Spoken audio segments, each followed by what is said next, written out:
Fala pessoal, beleza? Boa noite. Vamos ao nosso recap de hoje, dia 18/4, mini índice, contexto e movimentação do preço. Fazer o Fibonacci parte 2, tá pessoal? Havia iniciado no vídeo anterior, né, um remember ali, né, de alguns pontos de Fibo. E falar mais um pouco, né, sobre o outside bar. Como falei para vocês, ainda vou gravar um básico de barras, naqueles vídeos de mentoria gradual, né, que aí a gente vai trazer os detalhes, né, da explicação das barras, aquilo que o Brooks traz, né, dentro daquilo que ele ensina, tá bom? Então, hoje, né, comecei aqui antes disso, deixa eu só retomar um ponto, né, aqui de Fibonacci. Se a gente tem um rompimento, né, pessoal, a gente vai trabalhar aqui dentro dessa possibilidade de leitura, mas, por exemplo, né, se a gente tem uma tentativa de rompimento, né, de uma movimentação de alta aqui, ó, e o mercado, né, deixa dois fundos, aqui, ó, ele deixa esse fundo, deixa esse outro fundo, depois ele confirma esse rompimento. O que eu conversei com vocês sobre a projeção de Fibonacci é que muitas vezes é mais viável, né, a gente trabalhar o do fundo mais próximo. Por quê? Porque às vezes o mercado faz esse rompimento, aqui é um fundo, aqui é um topo. Aqui é um fundo, né, e aqui é o topo da movimentação.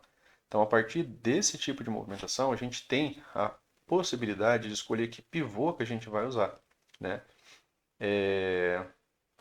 Então, tendo essa possibilidade de você, por exemplo, né, deixa a gente vir aqui para o gráfico, que eu acho que fica mais prático aqui a compreensão. Aqui, né, deixa eu desenhar aqui, a gente tivesse, né, um outro fundo, né, por exemplo, no mercado, antes de fazer essa sua movimentação de alta, ele tivesse feito isso aqui, ó, tá?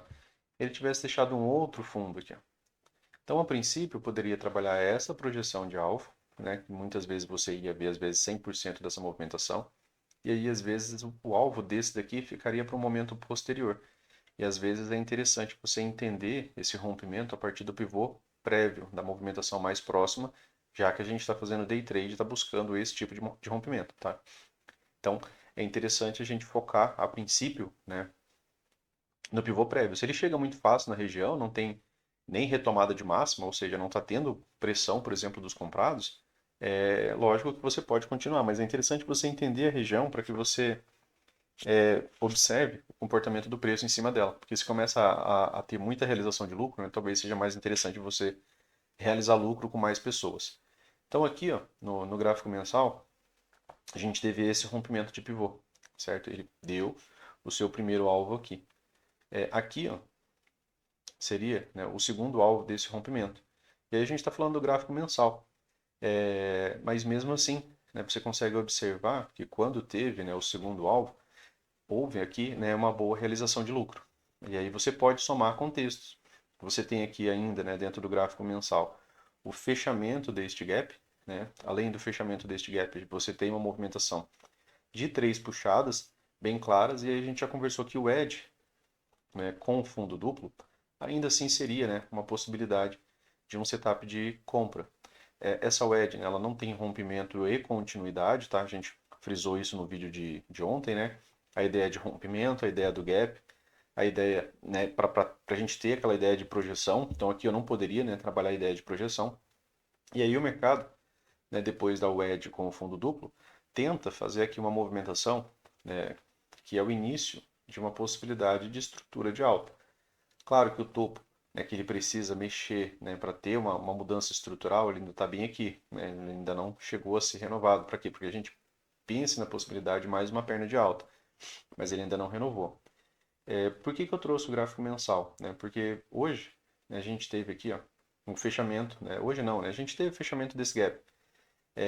Não foi hoje, né? Já havia sido fechado. Mas a gente teve o fechamento desse gap. É uma boa estrutura, uma estrutura mais lateral, né? E muitas vezes em estruturas laterais o mercado acaba voltando para fechar esses gaps.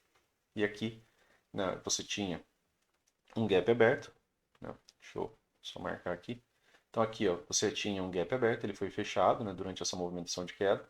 Aqui, né, você tinha um gap aberto, esse gap aberto foi fechado agora por essa barra. Tá? Então, aqui, né, em determinado momento havia esse gap aberto, né, e ele foi encerrado por essa barra. Tá? Então, é um ponto interessante.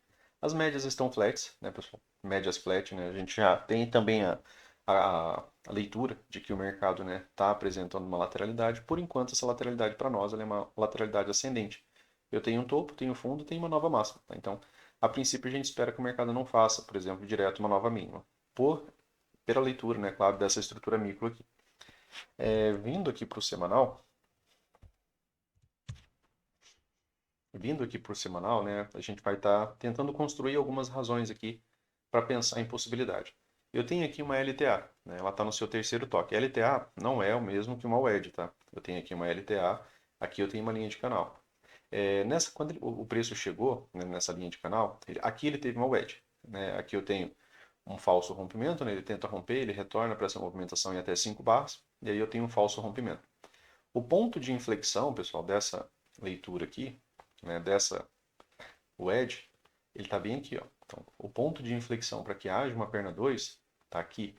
Então, para que essa movimentação, né, ela realmente se torne um mercado dos vendidos, né, para que ele faça isso daqui e tenha, né, uma condição de uma perna 2 de baixo, por exemplo, para testar o fundo, né, do canal, ele precisa, a princípio, né, renovar, claro, esse ponto de inflexão. Tá? Então, essa é uma das condições para que haja, né, uma perna 2 de baixo e para que realmente haja uma possibilidade maior aos vendidos, tá, do que aos comprados. Por enquanto, né, apesar de toda essa movimentação de queda, né, ainda tem uma expectativa de movimentação de alta. Claro que o mercado precisa demonstrar as características disso. Só estou tentando construir isso aqui com vocês. Tá? Então, eu tenho um terceiro toque na LTA. Então, aqui seria uma possibilidade também, né, de suporte. Tá? Então, a gente vem aqui para o gráfico diário. Aqui no gráfico diário, a gente tem uma região de troca de polaridade, nessas regiões aqui que o mercado acabou deixando. Tem uma região de fundos, né, que ficaram nessa região. Posteriormente, eu tenho essa região de topos que acabaram ficando, né, um topo duplo aqui nessa região. E é exatamente essa mesma região que o mercado está agora. Né? Então, é a mesma região que o mercado está testando.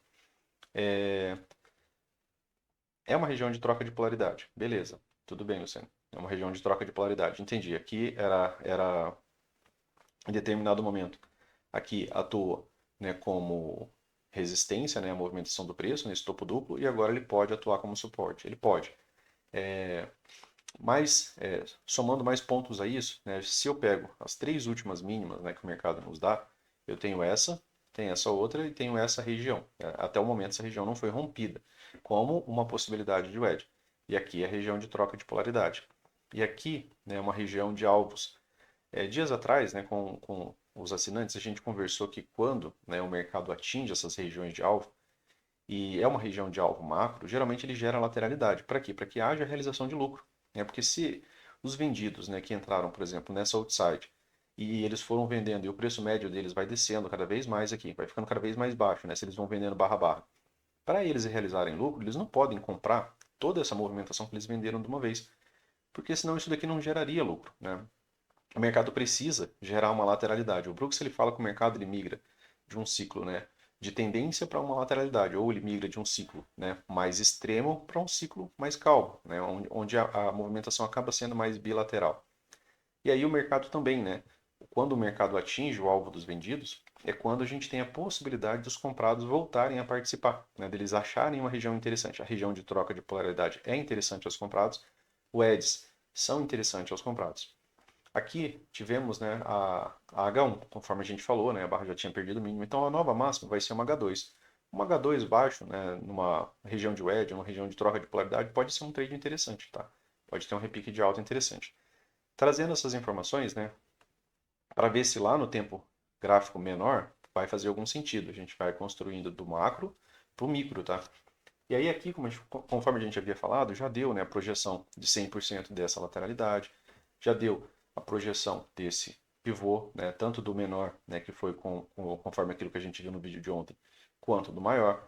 Então aqui eu tenho, né, uma série de fatores para também ter realização de lucro, né, para que esses vendidos, né, que vieram gerando essa movimentação de microcanal até aqui, né, eles precisam de uma certa lateralidade. Você está tendo aqui já uma certa lateralidade, você já está tendo aqui uma possibilidade. Lá nos 60 minutos, isso daqui se tornou um triângulo expandido. Né? Triângulo expandido é um dos piores cenários que tem, né, para a gente estar operando. Por quê? Porque ele não tem estrutura fixa. Né? Ele é aquela movimentação que o o Stormer chama de Search and Destroy, né? Você tenta um rompimento de alta, ele falha. Você tenta um rompimento de baixa, ele falha, né? E ele acaba não indo para lugar nenhum.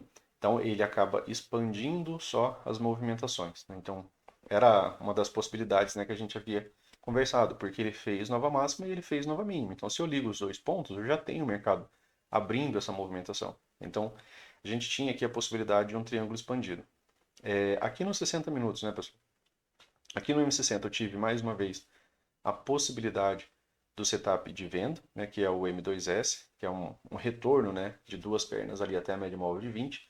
Ele é um bom setup, né, só que mesmo o 2HM que tivemos aqui no dia anterior, né, que era um setup ainda mais forte, porque eu tinha mais de 40 barras, né, trabalhando aqui abaixo da média móvel de 20, então aqui eu tive o 2HM, mesmo o 2HM ele não teve rompimento da mínima e continuidade. Então alguma coisa está errada, é um setup extremamente forte. E é um setup para retomada da tendência, mas essa tendência até o momento não foi retomada. Posteriormente, né, a gente teve aqui o M2S. Esse M2S também é um bom setup a favor da tendência.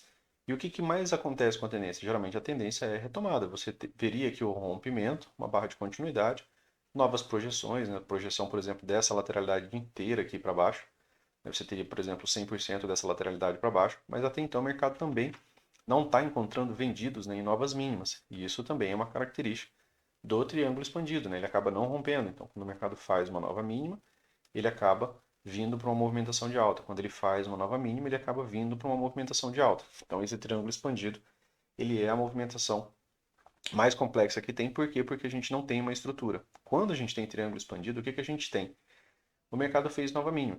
Então, a princípio, fica complexo porque assim, a gente não espera que ele vá fazer a nova máxima, né? Ele acabou de renovar a mínima, ele acabou de renovar a mínima prévia, mas em triângulo expandido ele faz. E isso é contra, né, a ideia de você entender algum tipo de estrutura, tá? Ainda nos 60 minutos, pensando naquela possibilidade de movimentação de alta, hoje, inclusive, né, foi uma das possibilidades de pensamento comprador, é que o mercado viesse, né, conseguir o gap de média, e quanto mais vezes ele vai testando a média móvel de 20, mais próximo ele vai conseguindo ficar de conseguir realizar esse gap de média. Então, uma possibilidade aqui para o mercado ter algum tipo de condição de reversão, ou mesmo, né, a princípio, como maior probabilidade, lateralidade, né, que poderia gerar a ideia de gap de média, ou mesmo, né, e posteriormente uma MTR, seria o mercado conseguir, né, dois fechamentos completos aqui acima, né, da média móvel de 20. Então aqui a gente teria um gap de média, e aí o mercado poderia iniciar uma lateralidade. Essa lateralidade ainda teria, né, uma possibilidade de venda para um teste dessa região de fundo. Às vezes um fechamento de gap aberto. Aqui nós não tivemos, né, essa movimentação está bem lateral, né, com barras sobrepostas, então não temos aqui um gap, por exemplo, o mercado vir testar. Mas ainda seria um setup de venda para um teste do fundo. E aí aqui iniciaria, né, a possibilidade de lateralidade. Tá? Então, o gap de média ele pode, né, preceder a ideia da MTR, uma reversão majoritária de tendência ou somente mais um tempo de lateralidade.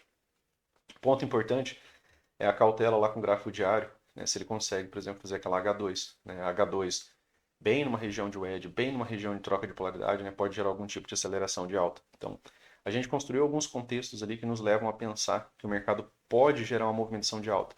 Aqui nos 60 minutos eu ainda preciso do gap de média. Eu preciso ainda dessa movimentação para eu ter, né, a condição de que o mercado, né, lateralize aqui ainda um pouco mais, ou, né, que se torne um ciclo um pouco mais forte, um micro canal de alta.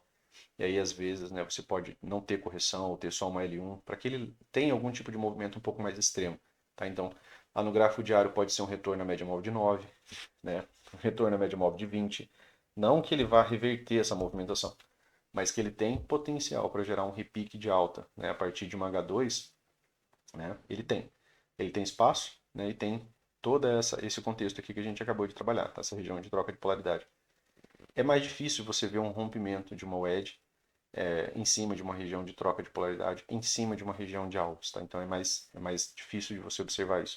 Então aqui nos 60 minutos, triângulo expandido, ciclo complexo. Tem um gap aberto, né? É importante deixar esse gap aberto marcado, né? Então, como está um movimento bem lateral, e aquilo que a gente conversou hoje pela manhã, né, pessoal? Quando a gente tem uma lateralidade, né, que ela perdura por mais de 20 barras, o Brooks ele traz que essa lateralidade ela pode romper para qualquer dos lados. Ela acaba indo para aquele potencial, né, de 50 a 50, né? de que essa lateralidade ela pode romper tanto para cima, né, quanto para baixo. 50% praticamente, né, de probabilidade de rompimento para qualquer dos lados. Por quê? Porque ele dissipa, né, quando fica muitas barras em lateralidade, ele dissipa a pressão vendedora. Então eu tenho um forte impulso. Essa lateralidade, quanto mais barras ela se prolonga, né, mais ela se distancia desse forte impulso. E aí o mercado dissipa um tanto, né, toda essa pressão vendedora. No geral, a gente trabalha aqui, lateralidades levam a correções, né, levam a continuidade. Né, aqui você tem uma lateralidade como correção. Ó, se você observar que ela não dura essas 20 barras, ó, 11 barras, né, você teve uma retomada. Aqui você teve outra pequena, 7 barras, uma retomada. Aqui não, né? Aqui você já estava praticamente em 22 barras e aí você não está vendo o mercado conseguir, né, ter continuidade, tá? Então é um ponto, né, a se observar. No 15 minutos, dia de hoje, né, pessoal? Tivemos aqui, né, acho que aqui para o dia de hoje compensa a gente conversar já mais lá nos 5 minutos, tá? Porque aí a gente consegue falar sobre o ciclo, né? Aqui no 15 minutos eu queria chamar a atenção de vocês só para duas barras. Como falei, né, fica alguns dever de casas aí para vocês fazerem, né? Um deles, eu quero que vocês observem, né, a ideia de outside bar. Quando essa barra aqui se formou, né, eu estava vendido, essa outside aqui, né? Quando essa outside se formou, né, eu havia falado, né, que ela é uma barra péssima, né, para quem está vendido, é uma barra ruim. Por quê? Porque essa barra é uma barra, né, que nos remete à ideia de reversão.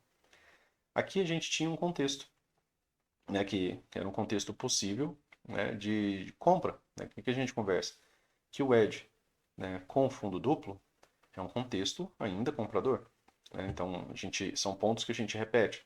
Então, a gente tinha feito esse estudo aqui no 15 minutos e que um fundo duplo, né, nessa região era um contexto comprador. Né? Mas ele acabou nos 5 minutos rompendo essa movimentação e ficou uma projeção de alvo pouca coisa abaixo, né, do fundo duplo majoritário. Tá? Então seria até mesmo uma possibilidade de movimentação de nova, 3 puxadas, que só veio bem posteriormente aqui. Então, o Edge, com o fundo duplo, né, você tinha um contexto possível. A ideia de vocês observarem a outside, ela precisa de um contexto possível. Né? E aí essa barra aqui me fez sair da venda, né, aqui tomando, né, aceitando ali um stop de 180 pontos. Tá? Aqui em cima, você também teve aqui no 15 minutos uma outside bar. Essa outside bar ela acaba sendo aqui numa uma região de wedge e também numa região de POC. Então, você tinha mais uma resistência, né, aqui que a gente tem trabalhado ali no nosso gráfico. Então, quando você tem dois fatores, né, talvez seja mais interessante você realizar lucro. Não realizei hoje, né? Hoje acabei buscando o alvo por ser uma movimentação de alta probabilidade, né? Acabei tomando um break-even por conta disso. Tá? Então, aqui nos 5 minutos, aqui a gente consegue conversar um pouco melhor, né, sobre a leitura do dia. O alvo, né, pessoal, do pivô do dia, né, que a gente tinha como possibilidade a princípio, era esse bem aqui, ó. Por quê? Porque ele tem rompimento e tem barra de continuidade e tem gap aberto. Né? Então, a gente ficou com o alvo ali em 125, 215. Então, acabei realizando a venda um pouco baixo, né, conforme eu havia falado para vocês, vendi um pouco baixo, porque eu já vendi, né, aqui quando o mercado, né, forma um microcanal de baixa. É um modo que geralmente nos leva à continuidade, mas, né, sabendo lá da nossa wedge, né, com fundo duplo, né, que era a nossa região que a gente havia conversado. Aqui a gente também tinha essa POC, né, nos 5 minutos, que a gente também conversou, né, durante o mercado, durante a manhã. Né, a região de POC, no geral, né, ela não nos leva, né, a rompimentos, né, dessas movimentações, exceto, né, quando a gente tem um ciclo forte. E o ciclo forte a gente tinha, então fazia sentido ainda, né, tentar buscar essa possibilidade de alvo. Ainda foi um trade ali que geraria, né, cerca de 400 pontos ali de alvo. E, né, era um ciclo extremo, né, e ele já tinha emboscado, né, os comprados aqui porque o mercado abriu alto, né, na lateralidade. Deixa eu só marcar aqui, ó. O mercado abre alto, até mesmo, né, abrindo uma possibilidade de Fab 4, mas a barra de 1 inviabiliza isso daqui, né? Só retomando um ponto, né, pessoal, se a barra 1 do dia tivesse sido isso aqui, ó, né, isso aqui teria sido um Fab 4. A barra 1 do dia tem que ser a entrada do Fab 4, ela é um tique acima da máxima da barra 1. Lógico que a barra 1 tem que fechar, né, como uma movimentação de alta, não como uma movimentação de baixa.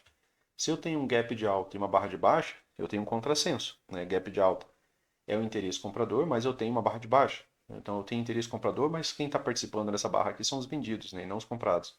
Tá? Então o mercado já abre, né, dando possibilidade de segundo alvo aqui também. E aí ele fecha uma barra de baixa, uma segunda barra de baixa. Um dos amigos vendeu essa segunda barra de baixa. A venda dessa segunda barra de baixa já é mais interessante do que você vender a primeira. Por quê? Porque tendo duas barras, você pode chamar isso daqui de um impulso de baixa. E mesmo com um repique, né, já que o mercado abre com gap de alta, mas você tem um impulso de baixa, mesmo com um repique de alta, ainda poderia ter uma segunda perna, né? A primeira barra sozinha seria mais complexo a venda, tá?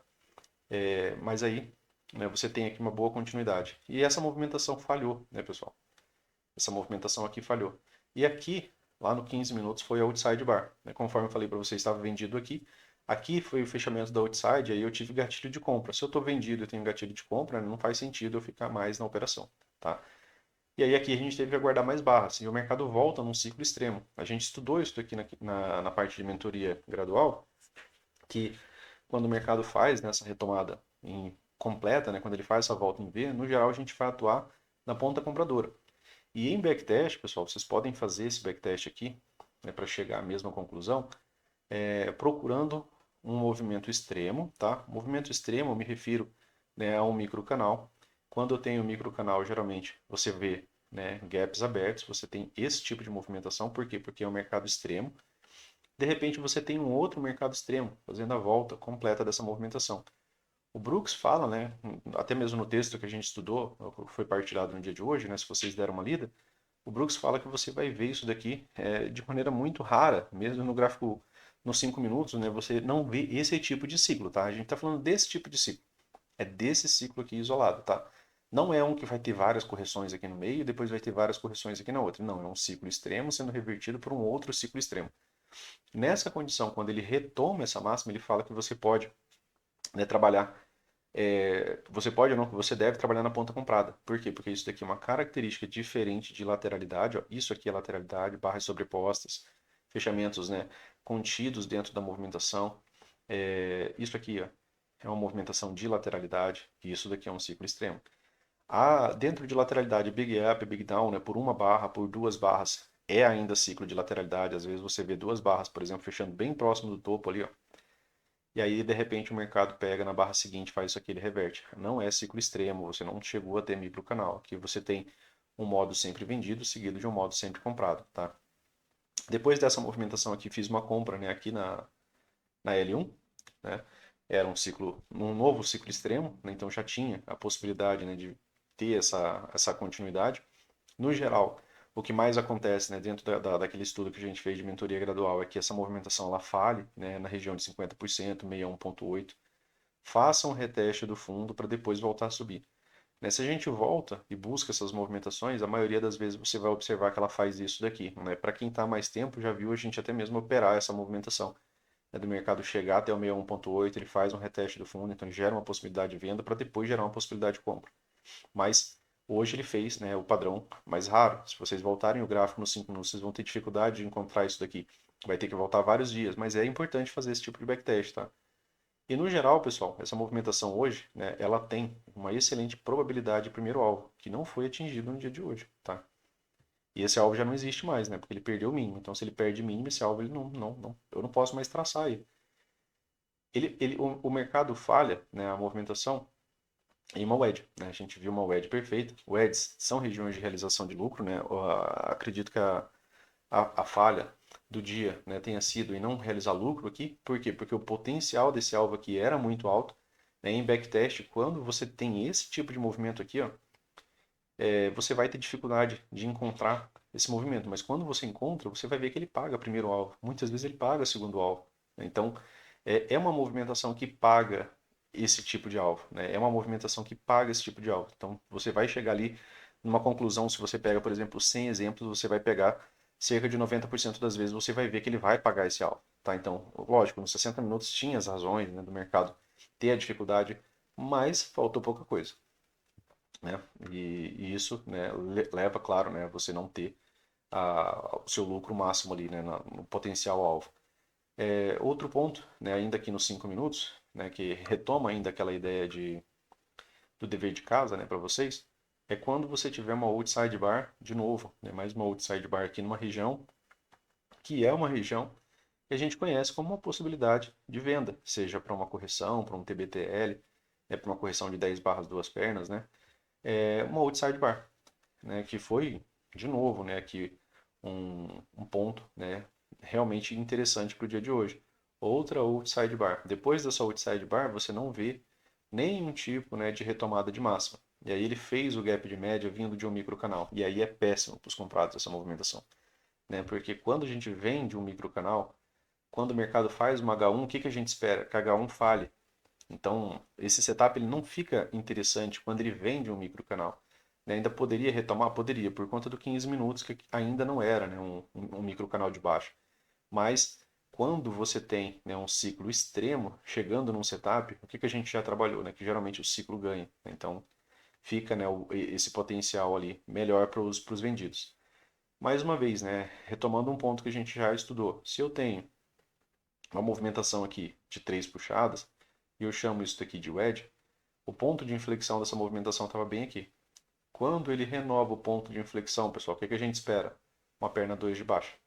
Então eu tenho o mercado vindo de um ciclo extremo, né? Eu tenho um microcanal de baixa, eu tenho aqui um H1, que é a que mais falha contra o microcanal. Veja quantas barras, né, a gente teve aqui, ó, sem nenhuma correção. Ó. Tive 12 barras sem correção. H1 ocorrendo aqui, né? Então tem a primeira tentativa dos comprados de reverter essa movimentação. E aí, né, eu tenho aqui juntamente com essa possibilidade já a premissa de perna 2. Então valia a pena, né, essa venda bem aqui, né, para essa movimentação, tá? Por quê? Porque agora ele mudou completamente, né, a premissa. Eu tenho uma premissa de segunda perna de baixo, tá? Então o fato de ter a premissa, né, levaria, né, a possibilidade dessa boa venda. Posteriormente a isso daqui ele deixou, né, o rompimento, né, dessa movimentação. E aí você poderia trabalhar Fibonacci, dessa vez agora para baixo, né, que você teria o rompimento deste pivô, né, então você teria aqui o primeiro alvo desse pivô bem próximo dessa região de POC, tá? Gap aberto, né, rompimento, continuidade. Segundo alvo, né, desse pivô estaria aqui, né, que foi bem próximo daquela região, né, da wedge macro lá dos 60 minutos, né, e aqui região de wedge, né, já não é mais interessante. Ainda mais uma vez, né, como o artista do dia aqui, como ponto, né, de reversão, né, em cima de uma wedge, mais uma vez a gente teve aqui outra outside bar. Então, se você vê uma outside bar e em seguida, né, ou você tiver um gatilho de venda, ou você tiver um gatilho de compra, né, pense na possibilidade, né, se tem contexto suficiente, tá, pessoal? Cuidado para não tentar pegar o outside bar fora de movimentação, fora de um bom contexto, né, digamos. O outside bar sem nenhum tipo de localização, ela vai ser só uma barra comum, tá? Então você vai ter que criar esse contexto. Segundo alvo, né? O que a gente fala sobre segundos alvos, né? Muitas vezes tem realização de lucro. Então você soma a realização de lucro mais as possibilidades de wedge, né? Que aqui eram duas, né? Você tinha essa movimentação aqui, ó, de três puxadas mais próximas, né? Aqui vira uma overshoot, né? Passa um pouco a região e aquela outra macro dos 60 minutos, né? Essa foi exata. Tá? Então aí de repente você vê uma outside, você vê vendidos, né? Armadilhados, quem entrou vendendo baixo nessa barra, quem entrou vendendo abaixo dessa barra, né? Acaba ficando preso nessa barra aqui. Tá? Então depois aqui você teve, né, uma possibilidade de gatilho de compra. O mercado corrigiu até os 50% do dia. Ainda subiu, né, 600 pontos. 50%, né? Deixa eu só colocar o Fibo alto aqui que fica mais fácil. 50% do dia, VWAP do dia, MM200. Né? Você tinha aqui algumas razões, né, para estar encerrando isso daqui. Né? Como a gente falou, né, triângulo expandido, claro. Né, se tiver um rompimento de alta aqui para amanhã, né, um rompimento deste pivô, a gente já tem a projeção dele. Né, pode trabalhar a projeção de alvos desse pivô. Né, ficaria já assim, ó, primeiro alvo, né, segundo alvo, terceiro alvo. Tá? Então ainda não chegaria na região de topo. Nos 60 minutos tem aquele gap aberto, né, que é um ponto a se deixar ali já marcado. Então esse gap aberto aqui acaba sendo um magneto para essa movimentação. Você tem que ver se ele vai passar. Né, para ter continuidade, ele tem que flipar esse gap aberto. Tá? Então aqui tem aquele outro estudo, né, que a gente já fez. Então para ter continuidade, ele precisa flipar a barra, né, onde tem o gap aberto. Então se ele falha em qualquer ponto aqui, né, o mercado ainda pode voltar a descer, apresentar mais lateralidade, beleza? Então, para o vídeo de hoje era isso. Bons trades amanhã e até mais. Valeu!